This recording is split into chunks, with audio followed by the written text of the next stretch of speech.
I'm Sarah, just your everyday single mom doing her best to raise 2 kids. I like to believe I've done everything I can for my wonderful children, but sometimes, well, things don't always go as planned. I've got 2 kids, my oldest Nate and his younger sister Isabella. I've pretty much been their only parent since my husband passed away when they were very young. He suddenly collapsed one day, and despite the doctors doing their absolute best, he didn't pull through. The loss was gut-wrenching at first, but then I'd look at my 2 little ones. Seeing their innocent faces, I thought to myself, I can't quit now, can I? Thankfully, we had my husband's savings to fall back on, and my parents chipped in financially too. Plus, we got some help from the government. All of that gave me a little nudge towards a brighter future. But as the years rolled by, things began to shift, particularly when Nate hit junior high. He started wanting more, constantly asking me to buy him stuff. I couldn't indulge him all the time, and when I tried to teach him some patience, he'd snap back with a, "Why not? All my friends have it." Next thing you know, he'd go radio silent on me, treating me like I was the bad guy. Sure, it could have just been typical teenager angst, but it was tough to handle. Eventually, I gave in to his requests. It made him happier, and it put my mind at ease. After all, I had a job, and we weren't splurging on luxury items, so we had some wiggle room financially. I figured it would be harder to see him left out just because I forced him to go without, so I caved a little and fulfilled some of his whims. However, as Nate moved through high school and into college, his requests ramped up. The amount he wanted kept climbing. $5 turned into $50, and by his senior year in college, he was hitting me up for $700. That's when I had to intervene. Why on earth do you need so much money? This is way beyond what you used to ask for.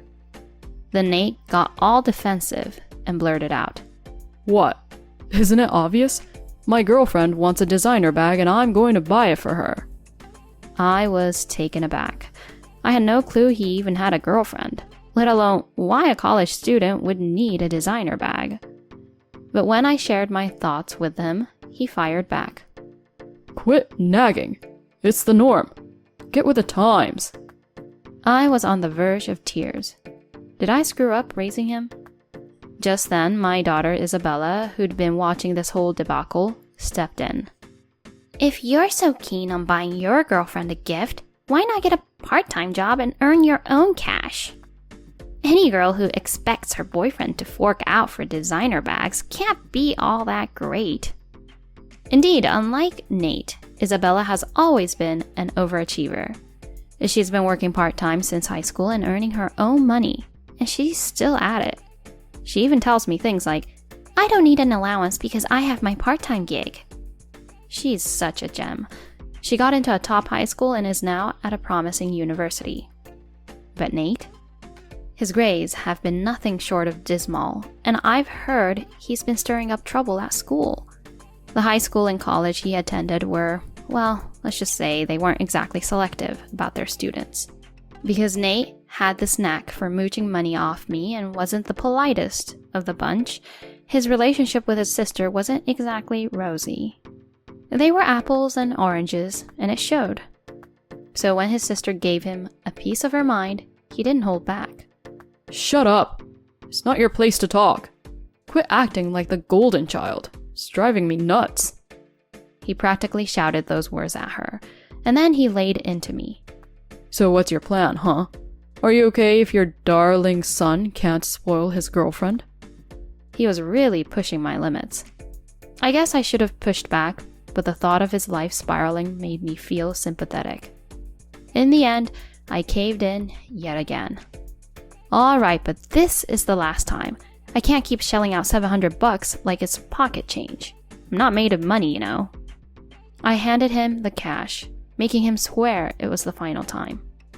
Nate was all smiles, but he didn't even bother to say thank you. I was left feeling uneasy.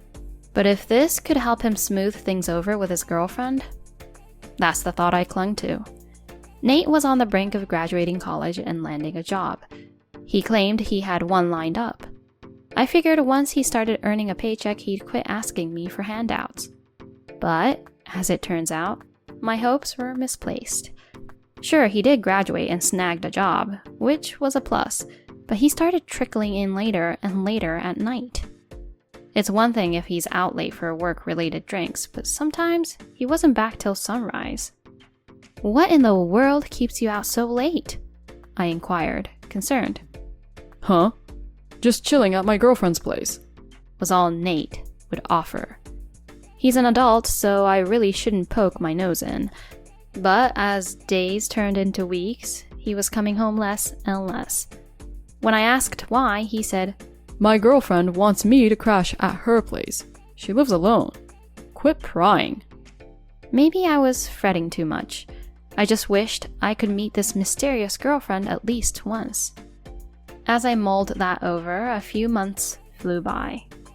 Nate called, which was unusual in itself. "We've decided to get married. We'll be dropping by together." He sounded different, in a good sort of way. Upon hearing that, I felt a sense of pride. Nate was maturing.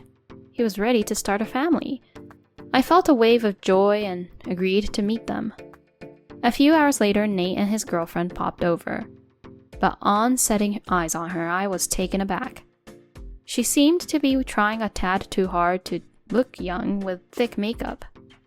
"Hi, pleasure to meet you. I'm Naomi."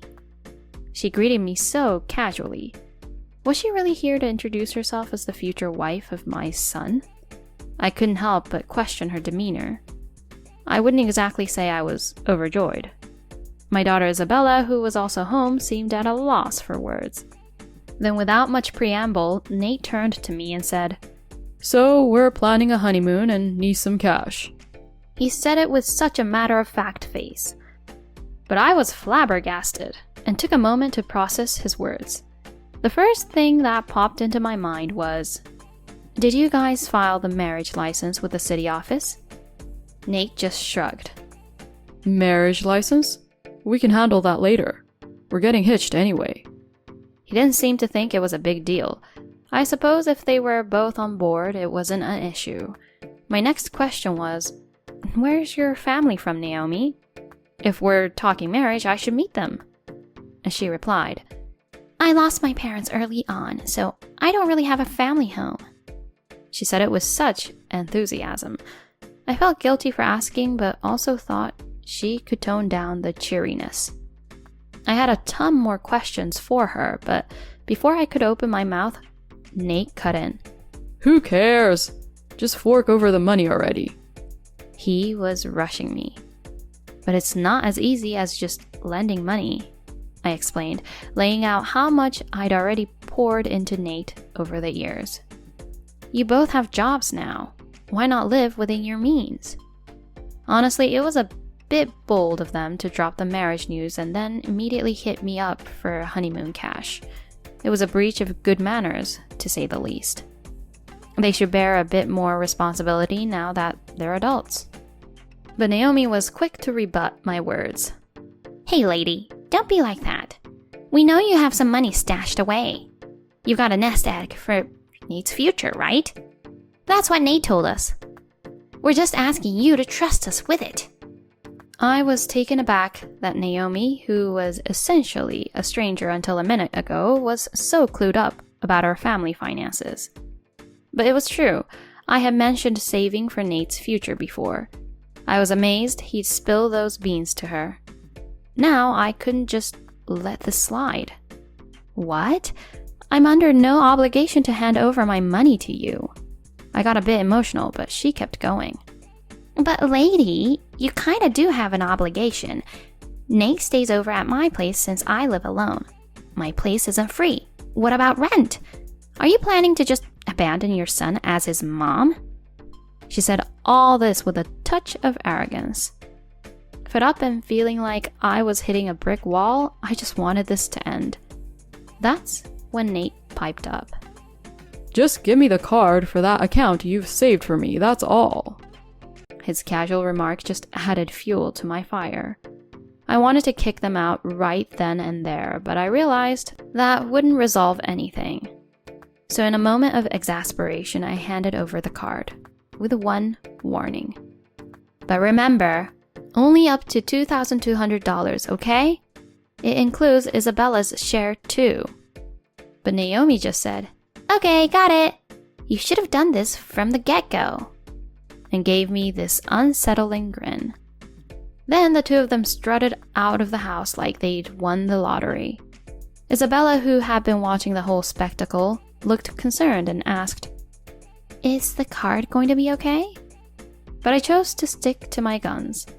After all, that money was always meant for Nate eventually. I wanted to reassure Isabella and aimed to keep living as if it was business as usual. However, a few days later, Isabella's fears came true.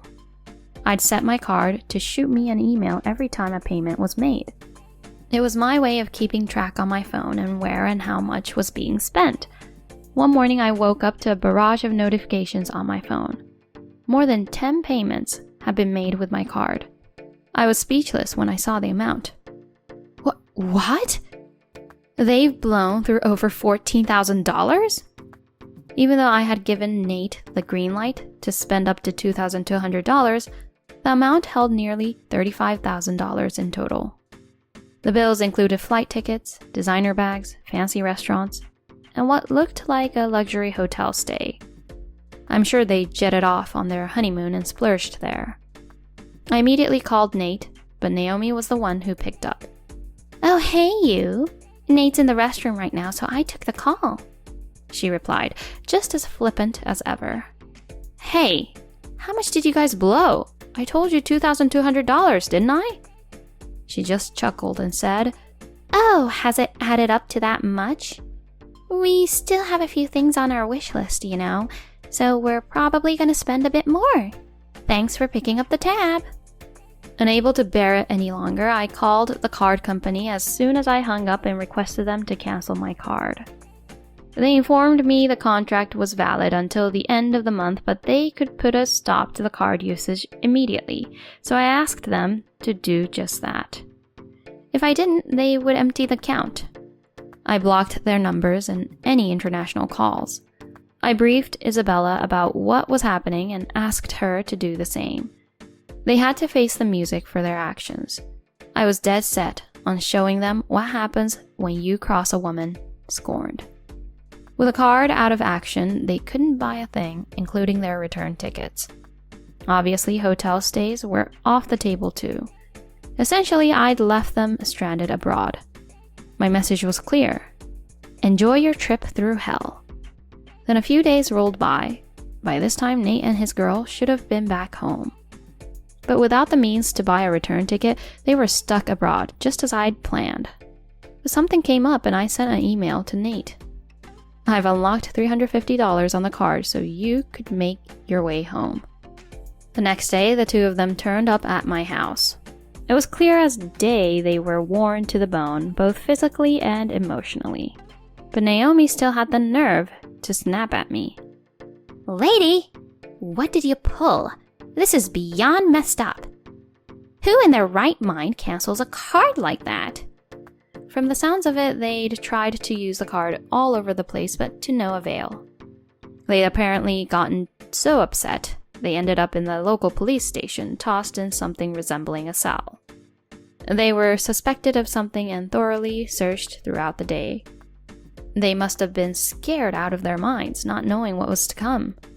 But in the end, they hadn't actually committed a crime, so they were released the next day. Nowhere to go, stomachs empty, they apparently made their way to the embassy, tears streaming down their faces. Once their identities were confirmed, it seems the US was notified. They were given permission to return home, and that's when my email came in. Somehow they made it back to the US. But even after all that, she was still furious with me and didn't seem to have learned her lesson. But I had a message for her. "Naomi, sweetheart, the only reason you made it home is thanks to your parents. You should be grateful. If this had happened next month, I wouldn't have been able to do a thing. But lying about your parents being dead, they could have cut you off for that. You wouldn't have been able to come back this time if that were the case. At that, she started breaking out in a cold sweat. It seems Nate was in the dark too. Wait, her parents are alive?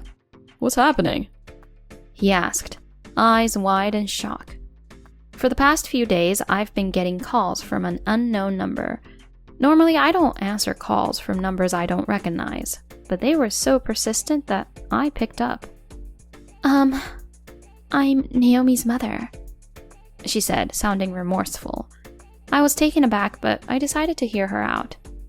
Apparently, Naomi's mom got a call from their vacation spot, and that's how she first got wind of the situation. They'd been trying to reach me from there, but I had blocked international calls, so Naomi's mom got my number from the embassy and pleaded with me to temporarily unblock the card. I'm so sorry. We'll take responsibility and pay back whatever she spent, she promised, crying her eyes out. Given the circumstances, I reached out to the credit card company once again and had them enable the card up to a limit of $350. It turns out, Naomi has been a troublemaker for a while, even running away from home and cutting ties with her parents who tried to warn her. What the? Stupid adults! How dare you pull something so selfish and hurt us? This is just the worst. Naomi, showing zero remorse, was still ranting, but I wasn't about to let her off easy. Complaining about us being the worst and selfish? I think you're confusing us with yourself. Using someone else's money without their permission is a crime. If you keep this up, next time you'll be dealing with the police. Head back to your parents' house quietly.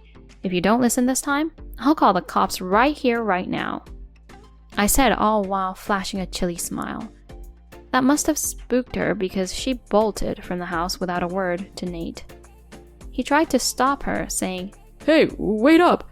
I'm coming with you. But Naomi, firing off a parting shot, said, Shut up! I never want to see you again. You're not worth it. I thought I'd marry you because your parents have money. I have no use for you anymore. You're broke and the worst. And with that, she vanished from sight. He seemed to have a serious soft spot for her. What? Are you serious? What about our marriage? And he just crumpled to his knees. Watching him, his sister Isabella chimed in. I warned you she was bad news. You fell for it all, and you didn't even realize it. You're pretty clueless, huh? She was seriously flabbergasted. In the end, Naomi apparently bolted straight to her parents' place. Guess she didn't want another run-in with the law. But her folks really laid into her, and it seems they even threw down a challenge. Naomi, unable to make it back from her overseas trip as planned, was MIA from work for a few days without any heads up. With her already infamous track record, this little stunt was apparently the last straw and she was let go. So her parents pulled some strings and found her a gig at a live-in facility run by a friend of theirs. Word is, it's a super tough place that keeps you busy with manual labor from dawn till dusk. They keep a close eye on her, so there's no chance of her skipping town. It's a bit like a prison, but at least the pay isn't half bad. Your mother and I will foot the $20,000 bill you racked up, but you'll have to buckle down and pay us back. Her parents apparently told her in no uncertain terms. That's what happens when you refuse to learn from your mistakes.